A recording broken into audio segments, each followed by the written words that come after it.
সাগরকন্যা কুয়াকাটা ১৯৯৮ সালে সৈকতের লেম্বুরবন থেকে গঙ্গামতি পর্যন্ত দৈর্ঘ্য ছিল ১৮ কিলোমিটার। সেই সীমারেখা কয়েক বছর আগে বেড়ে দাঁড়ায় প্রায় ২৯ কিলোমিটারে, যা ৩ নদী মোহনা থেকে রামনাবাদ মোহনা পর্যন্ত। তবে প্রস্থের ক্ষেত্রে ঠিক তার উল্টো চিত্র। প্রতি বছর ঝড় জলোচ্ছ্বাসে বালু ক্ষয় হয়ে ছোট হয়ে আসছে সৈকত। গেল ২৫ বছরে বিলীন হয়ে গেছে ফয়েজ মিয়ার বাগান, ঝাউবন, ইকো পার্ক সহ বিভিন্ন স্থাপনা। চলতি বছরও নতুন করে ভাঙন দেখা দিয়েছে। ঢেউয়ের তাণ্ডবে সৈকতের পশ্চিম মীরাবাড়ি এলাকার বেশ কিছু ব্লক সরে গেছে।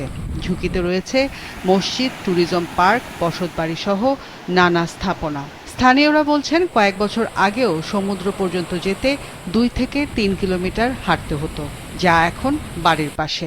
আমাদের স্থায়ী যে বাসা বাড়ি আছে ধরতে আছে। সাগর অনেক দূরে ছিল, ভাঙতে ভাঙতে এখানে মসজিদের কাছে গেছে, মাত্র ২০ থেকে ২৫ হাত বাকি আছে। মসজিদে যদি সরকার এই ভাঙন রোধ না করে মসজিদটা বিলীন হয়ে যাবে। আমরা স্থানীয় মুসলিমরা, পর্যটকরা নামাজ পড়ার কোনো জায়গা থাকবে না, এবং বাইরে মসজিদের জায়গাও নাই কোথাও যে নিয়ে তৈরি। দ্রুত পরিকল্পিত স্থায়ী বাঁধ নির্মাণ না করা হলে সমুদ্রগর্ভে বিলীন হবে পুরো উপজেলা, বলছেন স্থানীয় বাসিন্দা এবং পরিবেশবাদীরা। প্রত্যেক বছর বছর যদি ভাঙ্গে ভাঙ্গে সব শেষ হয়ে যেতেছে, আর যদি কোনো উদ্যোগ না নেয় তাহলে এই যে দেখেন আপনারা থাকবে না, কিছু সব ভাঙ্গি সব শেষ হয়ে যাবে। ভাঙ্গে গেলে আমাকে থাকার কোনো স্থান নাই। যত দ্রুত সম্ভব ইমার্জেন্সি কাজ করি এটাকে ঠেকানো দরকার, এবং প্রতি বছর যেন এখানে একটা টেম্পোরারি প্রোটেকশন ওয়ার্কের বাজেট থাকে, আর পার্মানেন্ট প্রোটেকশনের জন্য যেন পানি উন্নয়ন বোর্ড যাতে দ্রুত একটা ব্যবস্থা নেয়।